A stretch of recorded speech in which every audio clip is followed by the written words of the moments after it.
বিপদে মোরে রক্ষা করো, এ নহে মোর প্রার্থনা। বিপদে মোরে রক্ষা করো, এ নহে মোর প্রার্থনা। বিপদে আমি না যেন করি ভয়, দক্ষতাতে ব্যথিত চিতে নাই বা দিলে সান্ত্বনা। দুঃখে যেন করিতে পারি জয়। সহায় মোর না যদি ঝুটে, নিজের বল না যেন টুটে। সংসারেতে ঘটিবে ক্ষতি, লোভিলে শুধু বঞ্চনা। নিজের মনে না যেন মানি ক্ষয়। আমারে তুমি করিবে ত্রাণ, এ নহে মোর প্রার্থনা। তরিতে পারি শকতি যেন রয়। আমার ভার লাঘব করি, নাই বা দিবে সান্ত্বনা। বহিতে পারি এমনি যেন হয়। নম্র শিরে সুখের দিনে, তোমারই মুখ রইব চিনে। দুঃখের রাতের নিখিল ধরা, যেদিন করে বঞ্চনা। তোমারে যেন না করি সংশয়। বিপদে মোরে রক্ষা করো, এ নহে মোর প্রার্থনা। বিপদে আমি না যেন করি ভয়,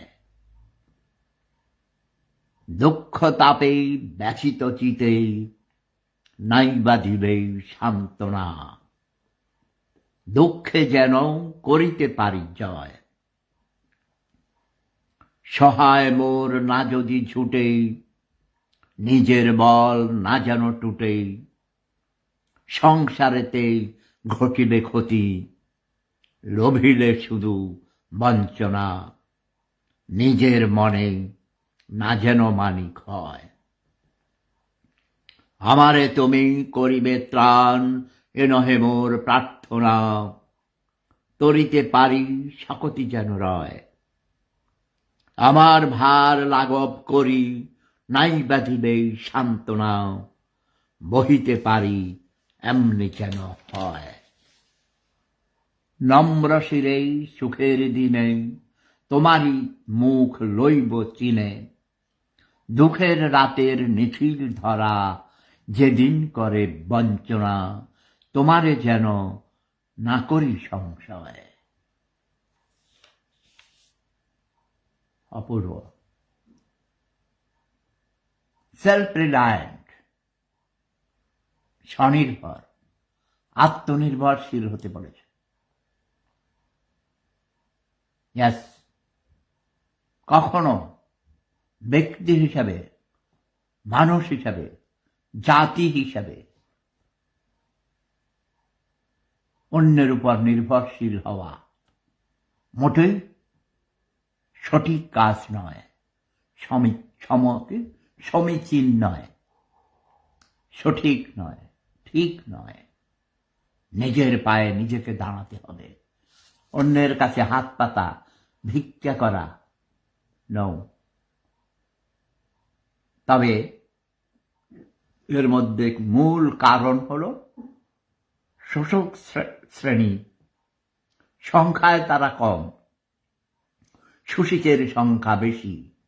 ওই শোষক শ্রেণী শোষিতদের কাছ থেকে, দুর্বলদের কাছ থেকে শক্তিশালীরা বিভিন্ন কৌশলে সিস্টেমের মধ্যে ফেলে তাদের সম্পদ আত্মসাৎ করে নেয়।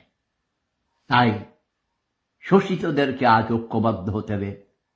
কৃষক, শ্রমিক, মেহনতি জনতাকে ঐক্যবদ্ধ হয়ে দুর্বার গণ আন্দোলন গড়ে তুললে স্বৈরাচারী শক্তি, শোষক শ্রেণী কখনো টিকে থাকতে পারে না।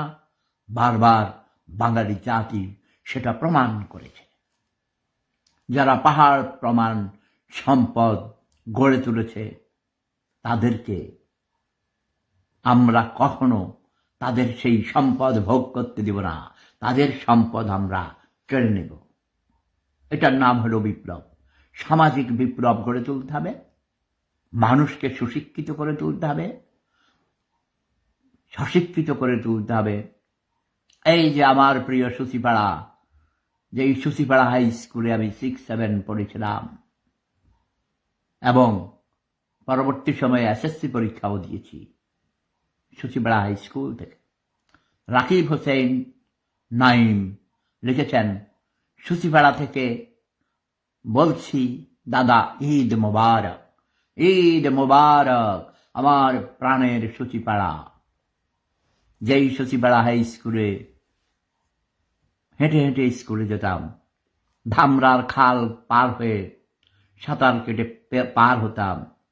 হাফ প্যান্ট, 6-7 তো হাফ প্যান্টই পরতাম, তাই না, লুঙ্গি পরতাম, যেই পরে যেতাম খালের পাড়ে গিয়ে সেটা পুরো খুলে জামা কাপড় মাথার মধ্যে বাইন্দা ন্যাংটা হইয়া, এক হাতে বই আর হাতে নিয়া আরেক হাতে সাঁতার কাটতে খাল পার হইয়া তারপরে স্কুলে গিয়েছি। হ্যাঁ, আমাদের এলাকায় স্কুল এসব কম ছিল। চেরিয়ারা হাই স্কুল ছিল ঠিকই, কিন্তু সেটা ম্যানেজমেন্টের অভাবে দুর্নীতিবাজ অসৎ লোকদের কবলে পড়ে, যদিও সেই স্কুল মূল প্রতিষ্ঠাতা ছিলেন আমার দাদা মরহুম মোহাম্মদ কামেল মজুমদার এবং আমার একজন জ্যাঠা মরহুম মোহাম্মদ রাজা পণ্ডিত সাহেব। তিনি মূলত পড়াইতেন এবং অনেক অবদান তাদের। কথা বলতেছ? অবশেষে এখন সেটা চেরিয়ারা হাই স্কুল অ্যান্ড কলেজ হয়েছে, তো মোটামুটি ভালোই চলছে। আমি আশা করি খুব শীঘ্রই চেরিয়ারা ডিগ্রি কলেজও হবে। তারপরে সুচিপাড়া ডিগ্রি কলেজ হয়েছে, ক্রিকেট টুর্নামেন্ট খেলা হয়। ওয়াও! সুচিপাড়ার ভিডিও দেখে আমার প্রাণ ভরে যায়। আমার আবার হিংসে হয়। আমার শস্যাক বাজার, শস্যাক এলাকা তেমন উন্নত হয়নি, কারণ শস্যাক অঞ্চলে মানুষের ভালো মানুষের সংখ্যা কম, উদ্যোগী মানুষের সংখ্যা কম। যারা একটু লেখাপড়া করে বা বিদেশে যায় তারা আর ফিরে আসে না। পরিবেশ নেই। শস্যাক এলাকায় রাজাকার বেশি, কুখ্যাত রাজাকার, নামকরা বড় বড় রাজাকার ছিল। তারা সমাজে আধিপত্য বিস্তার করে মানুষ হত্যা করেছে বিভিন্নভাবে। এখনো মানুষকে ভয়ে ভীতি দেখায়। মানুষ তাদের ভয়ে হাটে মাঠে ঘাটে বাজারে টিকতে পারে না। এইসব বিভিন্ন সামাজিক কারণেই আমাদের সমাজ দ্বিধা বিভক্ত, মানুষের মধ্যে ঐক্য নেই। সারা দুনিয়াতেই মুসলিম জাহানে তোমরা দেখো, আজ ইরান আমেরিকার কাছে কেন মার খাচ্ছে?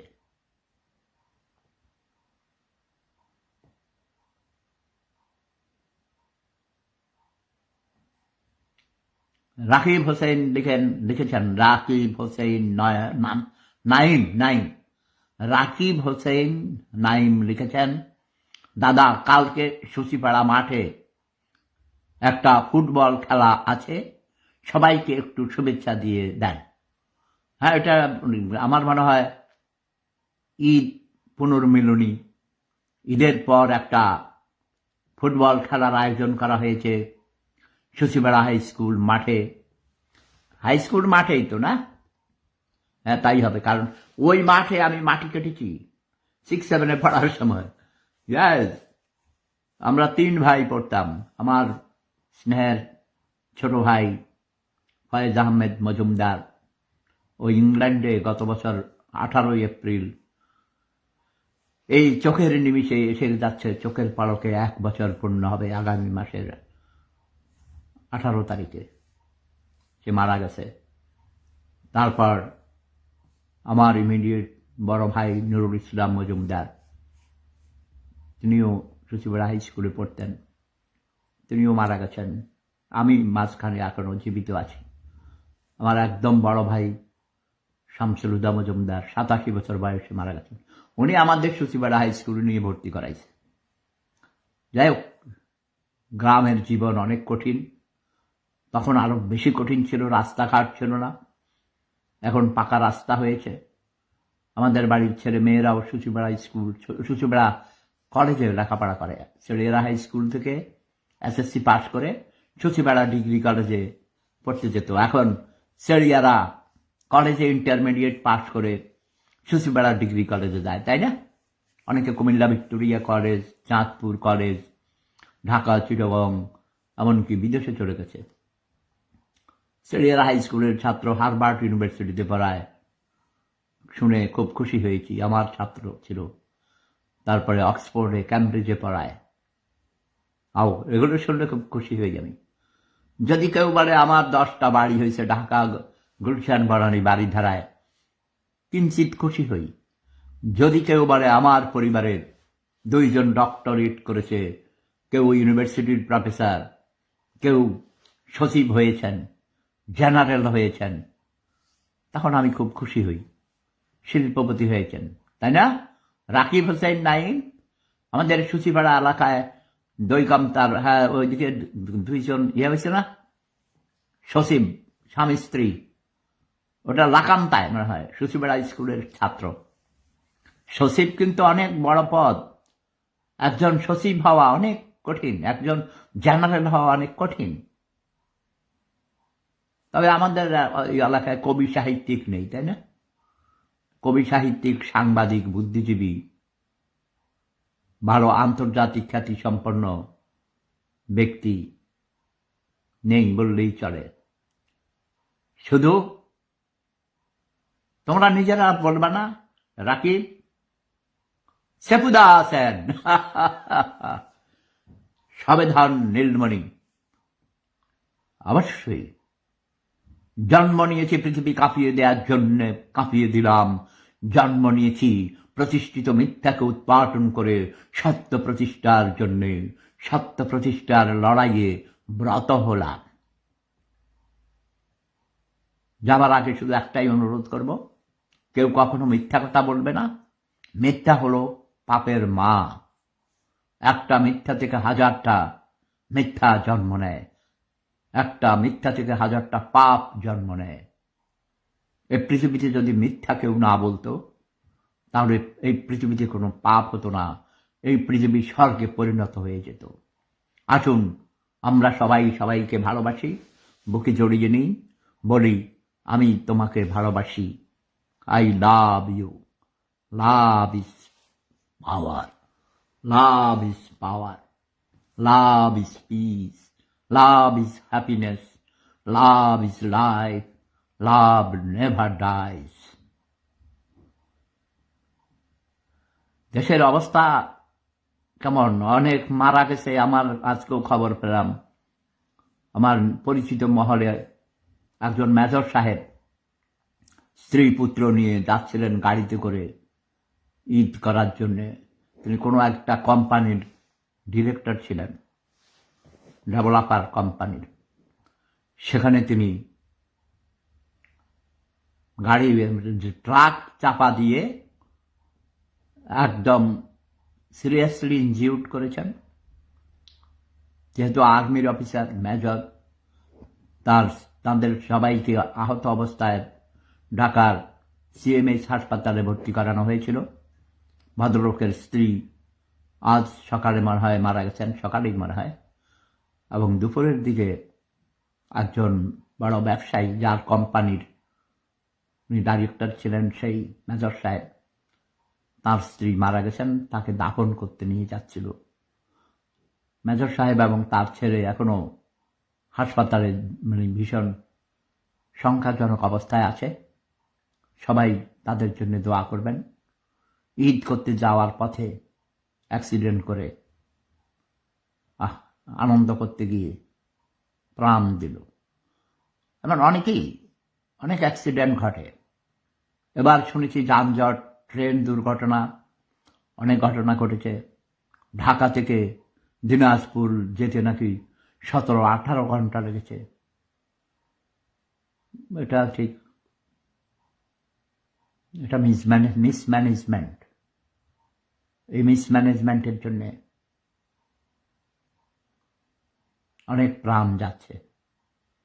ঢাকা শহরে এখনো যানজট।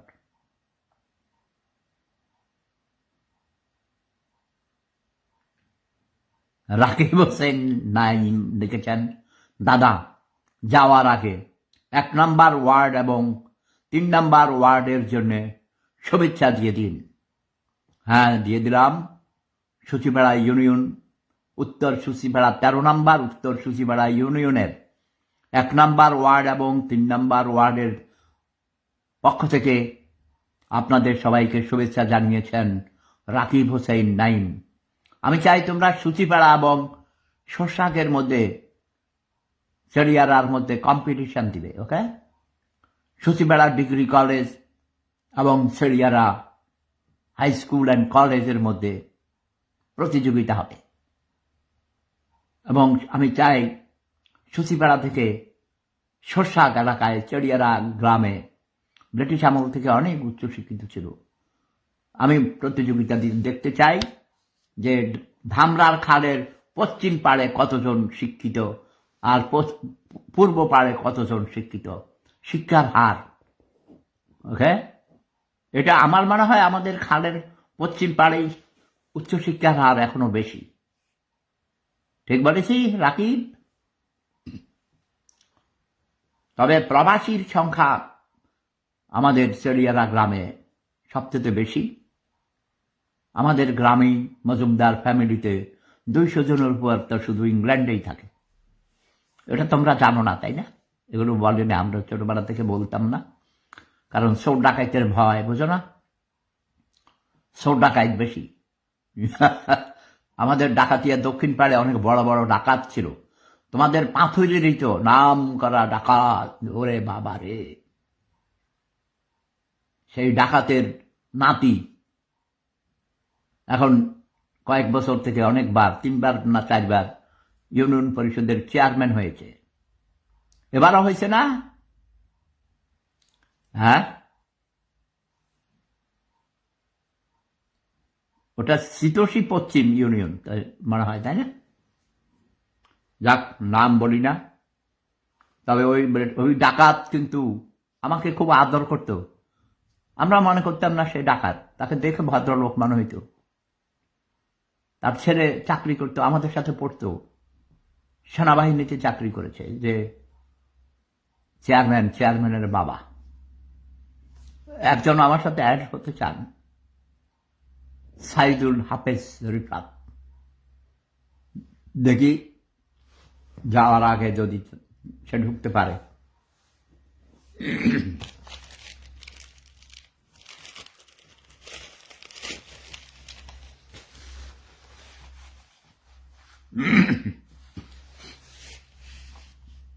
সাইদুল হাফিজ রিফাত, আসুন দেখি যখন।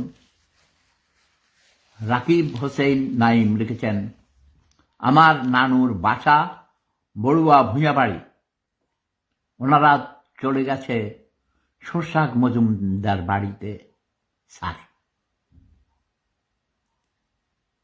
মানে কি, ও বড়ুয়া ভূঁইয়াবাড়ি তো অনেক বড়, এরা তো অনেক নাম করা ফ্যামিলি, পুরানো। আমার এক খালাম্মার শ্বশুর বাড়ি মাহাতাব ভূঁইয়াকে তুমি চিনো? তারা সচিপাড়াতে বাড়ি করেছে। ওই যে সচিপাড়া ডিগ্রি কলেজের প্রিন্সিপাল ছিলেন লিটন, লিটনের চাচাতো ভাই মাহাতাব মজুমদার, মাহাতাব ভূঁইয়া আমার সম্পর্কে খালাতো ভাই হয়। হ্যাঁ, ভূঁইয়া বাড়ির নাম আছে, ওরা অনেক বড় ভূঁইয়া বাড়ি, তারা জমিদার ছিল, বুঝেছ? ওই শোরশাক মজুমদার বাড়িতে কি করছে, ঘর জামাই আসছে নাকি? আগের দিনে বেশিরভাগ মজুমদাররা ঘর জামাই থাকতো, বুঝছ? হ্যাঁ, আমার দাদার দাদাও 5 ওই মজুমদার বাড়ি থেকে উয়ারুক মজুমদার বাড়িতে, উয়ারুকে বিয়ে করে সেখানেই ঘর জামাই হয়ে গেছে। আমার দাদার বাবা অনেক বড় জমিদার ছিল। আগে জমিদার যারা ছিল ওরা বিভিন্ন জায়গায় জমিদার ছাড়া আত্মীয়তা করে নাই, এখনো করে না পারতপক্ষে, তাই না? তোমার মামা হয় মাহাতাব ভূঁইয়া, লিটন প্রিন্সিপাল লিটন, হাবিব ভূঁইয়ার ছেলে। আমি সব জানি, সব। তোমরা পাগল হয়ে যাবা। সবাই কয় ও মাই গড, এই লোক এত বছর, প্রায় 50 বছর দেশে এলাকাতেই থাকে না, কেমনে মনে রাখে? যারা আমাকে চিনে, বুঝছো, তারা বলে কি, কয় এই লোকের এই মাথার ভিতরে 1000টা কম্পিউটার লাগানো আছে। কয় কম্পিউটারকে নাকি হার মানে। মমিন ভূঁইয়া তোমার নানা। মমিন ভূঁইয়া আমি তো অনেককে চিনি না। যাদের বয়স 50 বছর এদের অনেককেই চিনল না, কারণ আমি তো 35 বছর থেকে বিদেশেই আছি। আমার জীবনের অর্ধেক, প্রায় অর্ধেক আমি প্রবাসে। এই যে 35 2 × 70 হয় না, আগামী কোরবানির ঈদ সহ 70টা ঈদ আমি মিস করেছি। মানে এখন 69টা হয়েছে, কোরবানির ঈদ সহ 70টা ঈদ হবে, মিস করেছি। যাক, কোনো ব্যাপার না। আমার দেশের মানুষ ভালো করলে, দেশের সবাই মিলেমিশে থাকলে, যুদ্ধ করে যে এই দেশ স্বাধীন করেছি, পতাকা পাল্টিয়েছি, আজও অর্থনৈতিকভাবে স্বাধীন হয়নি, স্বনির্ভর হয়নি, এগুলো আমার দুঃখ, অনেক দুঃখ। তো তোমরা ভালো থাকো সবাই। রাকিব হোসেন নাইম, আমার এক নাতির নাম আছে নাইম। আমার বড় আপার বড় মেয়ে রেহানার ছেলের নাম নাইম। তোমার নামও নাইম, খুব খুশি, ভালো লাগছে। তাহলে তুমি আমার নাতি হয়ে যাও। এই যে আমার নানা বানিয়ে দিছে, আমি তো দাদা। আচ্ছা, নানা দাদা একটা হইলি হলো। তুমি আমাদের বাড়িতে চিনো? বাড়ি চিনো? মজুমদার ফ্যামিলি। আর তোমাদের সরষাদ এলাকায় অনেকগুলো মজুমদার বাড়ি। খালেক মজুমদারদের বাড়ি, নরামিয়া কারানিদের বাড়ি উত্তরপাড়া যেটা, তারপর ওই যে দেলোয়ার হেডমাস্টার তাদের বাড়ি, ওরাও দেলোয়ার মজুমদার। হাড়াইর পাড়া মজুমদার বাড়ি আছে, আমি জানি। হাড়াইর পাড়া পাটওয়ারি বাড়ি অনেক বড়, অনেক মানুষ। চেরিয়ারা পাটওয়ারি বাড়ি আছে। আমাদের বাড়িকে এটা হিন্দু জমিদার বাড়ি ছিল, করের বাড়ি বলে। কিন্তু আমার দাদারা জমিদার ছিলেন, তারা ছিলেন অনেক বড় জমিদার এবং মজুমদার, কিন্তু মজুমদার ফ্যামিলি বলে। মিলন চেয়ারম্যান আমার বন্ধু ছিল, প্রকৃত মুক্তিযোদ্ধা ছিল। মিলন খুব ভালো ছিল, সে মারা গেছে। এবং মিলন চেয়ারম্যানের ভাগিনা, আপন বোনের বড় বোনের ছেলে ছিল মোস্তফা মজুমদার চেয়ারম্যান, যাকে মেরে ফেলা হয়েছে 2024 সালের 5ই আগস্ট সন্ধ্যার সময়। ওকে মেরে ফেলা ঠিক হয়নি, এটা তাকে তার বাড়ির পরিবারের লোকরাই মেরেছে। তার বাড়িতেই রাজাকার ছিল। ওর আপন জ্যাঠা ছিল কুখ্যাত রাজাকার খালেক মজুমদারও চেয়ারম্যান ছিল, তার ছেলেরাও রাজাকার ছিল। এবং মিলনের আপন ভাগিনা মোস্তফা মজুমদারকেও ওই রাজাকাররাই মেরেছে। আমি জানি কারা কারা মেরেছে, আমি জানি। আমার কাছে ভিডিও আছে, লাইভ ভিডিও। প্রয়োজন বোধে সেগুলো প্রকাশ করা হবে। এবং আমি মোস্তফা মজুমদার হত্যার বিচার চাই। মিলন মজুমদারের, তোমার নানার কি নাম বলছো? তুমি বলছো নানার বাড়ি বড়ুয়া ভূঁইয়া বাড়ি। তোমাদের বাড়ি কোথায়? গ্রামের বাড়ি কোথায়?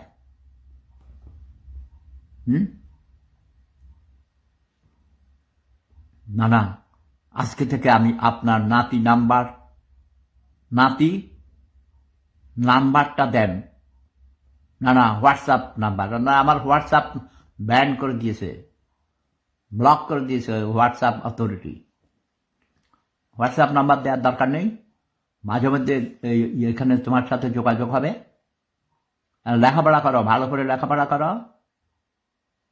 তুমি তো আর একটু পরিচয় দিলে আমার আত্মীয় হয়ে যাবা। মিলন চেয়ারম্যান যারা, তারা মূলত আসছে মালিগা মজুমদার বাড়ির থেকে। আমার দাদার বাপের বাড়ি হলো 5 মজুমদার বাড়ি, বুঝছ? মাহাতাব ভূঁইয়ার পাশের বাড়ি কোনটা? উত্তরটা ওই যে পণ্ডিত সাহেবের বাড়ি নাকি তোমাদের? আমি সব বাড়ি চিনি। সাথী ইসলাম, ঈদ মুবারক দাদু। তুমি পণ্ডিত সাহেবদের বাড়ি, তুমি তোমার ছেলের নাম, তোমার বাবার নাম কি বলেছ? ওখানে তো পণ্ডিত সাহেবের ছেলে কাসেম, তারপরে হোসেন, আর ওরা অনেকগুলো ভাই ছিল। আরে ওইসব সব স্মৃতি আছে। আবার দিঘির পাড়, তুমি কোনটা কোনটা দিঘির পাড়? কোন দিঘির পাড়? হাই স্কুল যেখানে, ওই দক্ষিণ দিকের দিঘির পাড় না? ওই হেদায়তুল্লাহদের যেটা দিঘি, সোনামিয়া সারাংদের দিঘি, ওই বাড়ি তোমাদের? সোনামিয়া সারাংদের বাড়ি না মনে হয়। আমি সব বাড়ি চিনি, প্রায় প্রত্যেক বাড়িতে আমাদের আত্মীয় আছে। সারা রাত তোমার সাথে কথা বললেও শেষ হবে না। ওকে, আর যে আছে না, ঈদ মোবারক আমার আম্মু, আমার একটা মামনি এসেছে, সে ভারতে থাকে। কেমন আছো আম্মু? তোমার এই আইডি আমার মনে থাকে না, তোমার নিজের দাঁড়াও, তোমাকে আমি খুঁজে পাই না।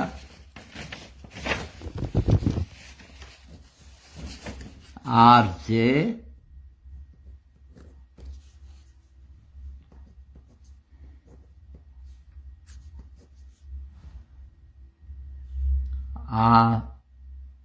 থে না, থে।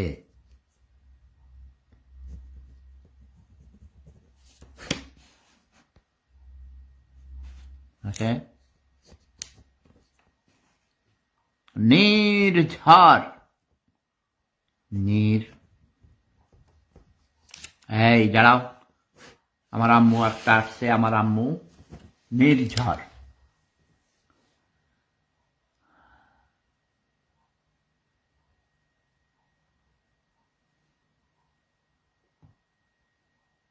তোমার দিয়েছো নাকি হোয়াটসঅ্যাপ নাম্বার? আবার দাও, এখানে দিয়ে দাও।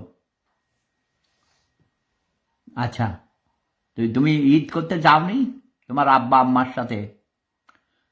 তোমার আব্বা আম্মার সাথে কথা হয়েছে, ঈদের সময় কথা হয়নি তো। ঠিক আছে, সবাই ভালো থাকুন, সুস্থ থাকুন। আজকে অনেক প্রিয়জনদের পেয়ে গেছি। সারা পৃথিবীতেই সবাই আমার প্রিয়জন, তাই না? সবাই আবার আপনজন। ইয়াস, পিয়াস তালুকদার ইজ ওয়াচিং। আর যে আথেনা, তোমার ছেলে কেমন আছে? ভালো আছে? হ্যাঁ, অনেক লক্ষ্মী আছে তোমার ছেলে। সবাই মিলে ভালো থেকো। লাভ ইজ পাওয়ার। পৃথিবী অনেক ছোট জায়গা। দেখো, আমার 35 বছর হয়ে গেছে আমি এসেছি, ও মাই গড, বাট আমার স্মৃতিতে সব কিছু অম্লান। আমার গ্রাম, আমার পাড়া প্রতিবেশী, বাংলাদেশের আনাচে কানাচে, সারা বিশ্ব ব্রহ্মাণ্ড আমার চোখের সামনে, তাই না? কাজী রনাক ইসলাম কি লিখেছে? CODA। এটা কি শব্দ বোমা নাকি? আচ্ছা, লাভ ইজ পাওয়ার, প্রেম ধর্ম সেরা ধর্ম। জয় বাংলা, জয় বঙ্গবন্ধু, জয় জনতা, জয় মানবতা। জয় শেখ হাসিনা বলি নাই। জয় শেখ হাসিনা বললে অনেকে আমাদের গালি দেয়, বুঝছো? তবে আমার হাঁসুয়াপাকে সবাই মিস করে, আমিও মিস করি। শেখ হাসিনার সময় দুর্নীতি হয়েছে, কিন্তু মানুষের জীবনে নিরাপত্তা ছিল। দাদু ভাই, আবার দেখা হবে মুক্তিযুদ্ধের পক্ষে, সেই অপেক্ষায়। মুক্তিযুদ্ধ তো আমি জন্মের থেকেই মুক্তিযুদ্ধ চালিয়ে যাচ্ছি। তোমরা শুধু মুক্তিযুদ্ধ বলতে শুধু 71-এর মুক্তিযুদ্ধ নয়, মুক্তিযুদ্ধ, যুদ্ধ চলমান। প্রতি মুহূর্তেই আমরা যুদ্ধ করে যাচ্ছি আমাদের শত্রুর বিরুদ্ধে। এমডি ওমর ফারুক এলএলবি, মানে লয়ার তিনি। স্বাগতম, শুভেচ্ছা সবাইকে, আবারও ঈদ মোবারক। আজকে বাসি ঈদ, আরে 3 দিন থেকে ঈদ হয়েছে। আমাদের চাঁদপুরের হাজিগঞ্জে তোমার আমার এক খালার বাড়ির রেজু খালাম্মাদের গ্রামে ঈদ হয়েছে সৌদি আরবেরও আগের দিন। আগে তারা সৌদি আরবের সাথে মিল করে ঈদ করতেন একই দিনে, তাল মিলিয়ে। কিন্তু এবছর সৌদির একদিন আগে ঈদ করেছে। হ্যাঁ,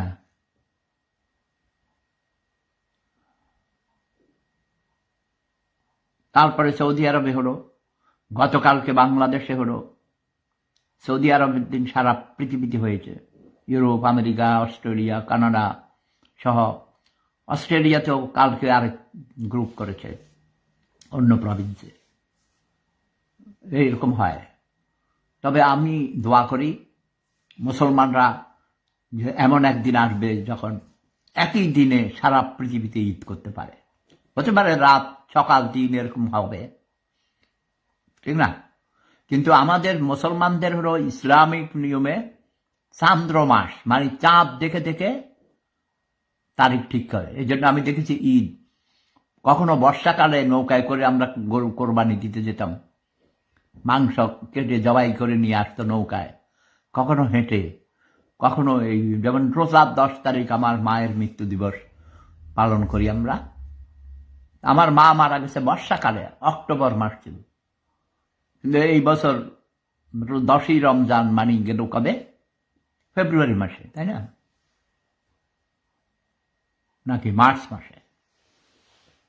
মার্চ মাসে পড়েছে মনে হয়। ইয়াস, মার্চ মাসে। এমডি ওমর ফারুক এলএলবি লিখেছেন, শাহরাস্তি উপজেলার শ্যামপুর ছিলেন নাকি আমার গ্রাম। শ্যামপুর ওই যে খেড়িঝড়ের কাছে না, মনে হয় উগারিয়া শীতশীল পশ্চিম দিকে শ্যামপুর একটা আছে মনে হয়। আমি 155টা গ্রাম শাহরাস্তি উপজেলায় প্রত্যেক গ্রামে গিয়েছি। ইয়াস, জরিপ করেছিলাম। স্বনির্ভর বাংলাদেশের প্রশিক্ষক ছিলাম আমি, এবং আমার সাথে লোকজন নিয়ে গিয়েছি, স্থানীয় আরো যারা স্বনির্ভর কর্মী, তাদের হাতে কলমে প্রশিক্ষণ দিয়েছি। আগে নিজে প্রশিক্ষণ নিয়েছি।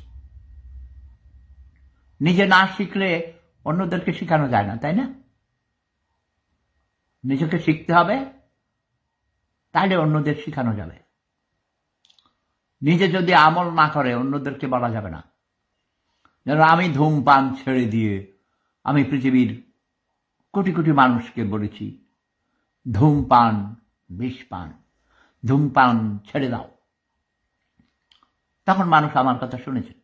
এখন আমি যদি ধূমপান করে করে আমি বললাম ধূমপান ভালো না, স্বাস্থ্যের জন্য ক্ষতিকর, তোমরা ধূমপান ছেড়ে দাও, মিথ্যা কথা বলা মহাপাপ, আর আমি প্রতিনিয়ত মিথ্যা কথা বললাম, তাহলে তো এটার কোনো মানে নেই, তাই না? অর্থ নেই। আমাদের প্রিয় নবী হযরত মুহাম্মদ মুস্তাফা সাল্লাল্লাহু আলাইহি ওয়াসাল্লাম বেশি মিষ্টি খেতেন। এক বুড়ি একদিন তার ছেলেকে নিয়ে গিয়ে বলল যে হুজুর, আমার ছেলেটা বেশি মিষ্টি খায়, আপনি তার জন্য একটু দোয়া করেন, তাকে বলে দেন যেন মিষ্টি না খায়।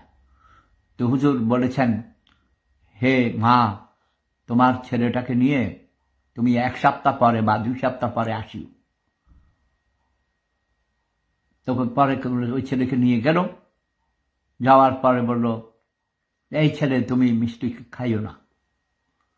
তো ওই বুড়ি বলল যে আপনি আমাকে এত কষ্ট কেন দিলেন? এই কথাটা তো সেই দিনও বলতে পারতেন যে ছেলে তুমি মিষ্টি খাইও না। তার বলল যে না মা, আপনি বসেন, আমি কেন বলেছি, যেহেতু আমি নিজেই বেশি মিষ্টি খেতাম, আমি আগে মিষ্টি খাওয়া ছেড়ে দিয়েছি, তারপর আমি তাকে বললাম তুমি মিষ্টি খেও না, এখন সে আমার কথা শুনবে। ইয়াস, তারপর থেকে ওই ছেলে আর মিষ্টি খায় নাই। তবে অনেক হুজুররা বলে এটা নাকি এগুলো বানানো হাদিস, এসব কোনো ঘটনাই কখনো ঘটেনি। তারপরে এক বুড়ি কাঁটা দিতেন রাস্তায়, বুড়ি অনেক দিন আসে না, দেখে হুজুর বলল, হুজুর এই বুড়ি কোথায়, নিশ্চয়ই মারা গেছে অথবা অসুস্থ। গিয়ে দেখে যে বুড়ি কাতরাচ্ছে, অনেক অসুস্থ। হুজুর তাকে অনেক মহিলাকে সেবা করেছেন, সেবা করে সুস্থ করে তুলেছেন ওষুধপত্র দিয়ে। এগুলো নাকি বানানো হাদিস, তবে এগুলো ওই মানুষকে মোটিভেশন দেওয়ার জন্যে, শেখাবার জন্যে এসব হাদিস বানিয়ে বলাও নাকি জায়েজ। আমি জানি না, তবে আমার জীবনে জানা মতো মিথ্যা কথা বলিনি। যারা আমার শত্রু তারাও বলে এই লোক কখনো মিথ্যা কথা বলেনি। আমার জন্য তোমরা দোয়া করবে, আমি যেন জীবনে কখনো মিথ্যা কথা না বলি, আমার দ্বারা কোনো মানুষের ক্ষতি না হয়, সেটা দোয়া করবে। আমাদের এলাকায় মানুষ বর্বর, অশিক্ষিত। হে মহান আল্লাহ রাব্বুল আলামিন, আমাদের এলাকার পুরো বাংলাদেশের মানুষদের, পৃথিবীর মানুষদের তুমি সুশিক্ষিত করে তোলো, মুসলমানদেরকে ঐক্যবদ্ধ করে তোলো। তাহলে আমেরিকান সাম্রাজ্যবাদ, একচেটিয়া পুঁজিবাদ, এই ধরনের বড় শক্তিগুলো আমাদের মুসলমানদের, যাদের দেশে প্রাকৃতিক সম্পদে ভরপুর, তেল, গ্যাস, তারপরে তোমার সোনার খনি, হীরার খনি, সব খনিগুলো আমাদের মুসলিম জাহানে, মুসলমানদের দেশে। অথচ মুসলমানরা ভিক্ষা করে, মুসলমানরা গরিব থেকে গরিব হয়ে যাচ্ছে। বৃহৎ শক্তিগুলো আমাদের এই প্রাকৃতিক সম্পদগুলো লুট করে নিয়ে যাচ্ছে। এবং আমাদের যারা রাজনীতি করে, যারা সরকার প্রধান হয়, তারাই দালালি করে, চাটুকারিতা করে ওই আমেরিকান সাম্রাজ্যবাদের কাছে দেশ বিক্রি করে দেয়। যেমন করে বাংলাদেশের কুলাঙ্গার, জাতীয় শত্রু, আন্তর্জাতিক ক্রিমিনাল ডক্টর মোহাম্মদ ইউনূস দেশের সম্পদ সব কিছু পাচার করে দিয়েছে। আমেরিকার সাথে জঘন্য ধরনের বাণিজ্য চুক্তি করেছে। এই ডক্টর ইউনূসের জুতামারি জুতামারি জুতামারি। ইকবাল এসেছে আমাদের গ্রামের, আমার এক খড়িল চাচার ভাতিজা, তাকেও রাজাকাররা কিছুদিন আগে অন্যায়ভাবে মিথ্যা মামলা দিয়ে জেল খাটিয়েছে, এবং তাকে জেল থেকে বের করার জন্য আমিও সহযোগিতা করেছি। ইকবাল, তোমরা নিজেরা মিলেমিশে থাকো। রাজাকারকে রাজাকার বললে রাজাকাররা খেপে যাবে, এটা আগে বুঝতে হবে। আগে নিজেরা যদি শক্তিশালী না হও, মুক্তিযুদ্ধের সপক্ষের শক্তি যদি তোমাদের যদি ঐক্যবদ্ধ না হও, তাহলে রাজাকাররা তোমাদেরকে ঘায়েল করে ফেলবে, ধ্বংস করে ফেলবে। রাজাকাররা ঐক্যবদ্ধ আছে, কিন্তু মুক্তিযুদ্ধের সপক্ষের শক্তি ঐক্যবদ্ধ নেই।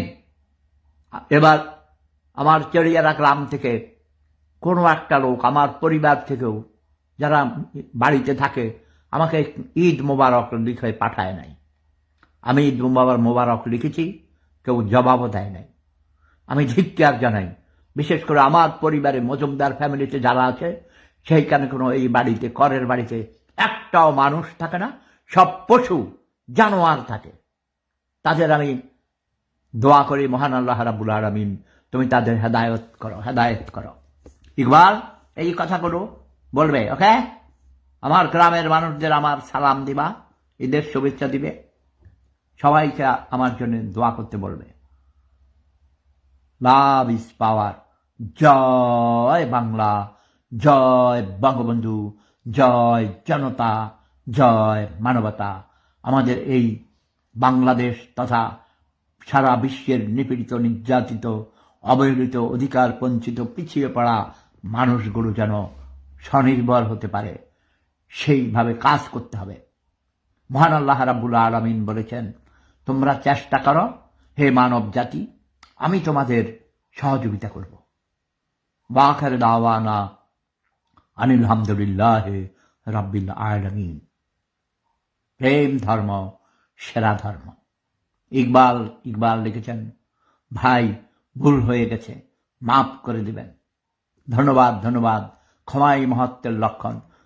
তোমার উসিলায়, তোমার অনুরোধে সবাইকে মাফ করে দিলাম। এই যে আমার মামনি লিখেছে, আর যে আথেনা, ওর নাম নির্ঝর। জয় বঙ্গবন্ধু। ধন্যবাদ, ধন্যবাদ। জয় বাংলা, জয় বঙ্গবন্ধু। প্রেম ধর্ম, সেরা ধর্ম। লাভ ইজ পাওয়ার।